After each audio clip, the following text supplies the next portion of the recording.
There's no feeling more intense than starting over.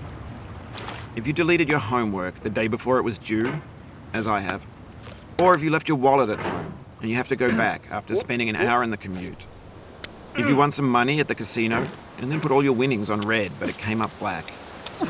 If you got your best shirt dry cleaned before a wedding and then immediately dropped food on it. If you won an argument with a friend and then later discovered that they just returned to their original view. Starting over is harder than starting up. If you're not ready for that, like if you've already had a bad day, then what you're about to go through might be too much. Feel free to go away and come back. I'll be here. Alright, thanks for coming with me on this trip.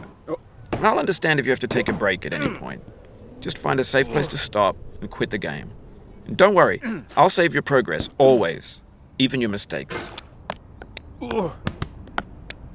This game is a homage to a free game that came out in 2002, titled Sexy Hiking.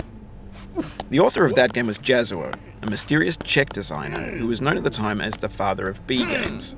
And B games are rough assemblages of found objects. Designers slap them together very quickly and freely, and they're often too rough and unfriendly to gain much of a following. They're built more for the joy of building them than as polished products. In a certain way, Sexy Hiking is the perfect embodiment of a B game. It's built almost entirely out of found and recycled parts, and it's one of the most unusual and unfriendly games of its time. In it, your task is simply to drag yourself up a mountain with a hammer. And that act of climbing, in the digital world or in real life, has certain essential properties that give the game its flavor. No amount of forward progress is guaranteed. Some cliffs are too sheer or too slippery. And the player is constantly, unremittingly in danger of falling and losing everything. Anyway, when you start Sexy Hiking, you're standing next to this dead tree that blocks the way to the entire rest of the game. It might take you an hour to get over that tree, and a lot of people never got past it. You prod and you poke at it, exploring the limits of your reach and your strength, trying to find a way up and over. And there's a sense of truth in that lack of compromise. Most obstacles in video game worlds are fake. You can be completely confident in your ability to get through them once you have the correct method or the correct equipment or just by spending enough time. In that sense, every pixelated obstacle in Sexy Hiking is real. The obstacles in Sexy Hiking are unyielding, and that makes the game uniquely frustrating. But I'm not sure Jazzuo intended to make a frustrating game. The frustration is just essential to the act of climbing, and it's authentic to the process of building a game about climbing.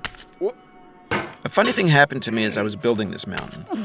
I'd have an idea for a new obstacle, and I'd build it, test it, and it would usually turn out to be unreasonably hard.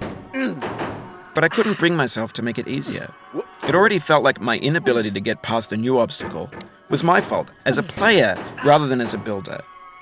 Imaginary mountains build themselves from our efforts to climb them, and it's our repeated attempts to reach the summit that turns those mountains into something real. When you're building a video game world, you're building with ideas, and that can be like working with quickset cement. You mold your ideas into a certain shape that can be played with, and in the process of playing with them,